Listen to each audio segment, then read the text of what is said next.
Moin. Ich hef mir wat aufschreiben.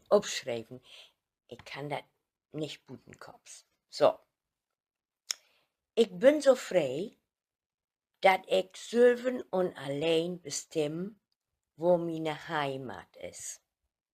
Da kann ein sagen, du bist ja keine gebürtige und keine geborene Hamburgerin, aber dat ist mir heel egal und nicht mein Problem. Ich bin so frei und sech, Hamburg ist meine Heimat und ich snack platt als Gauersgeit.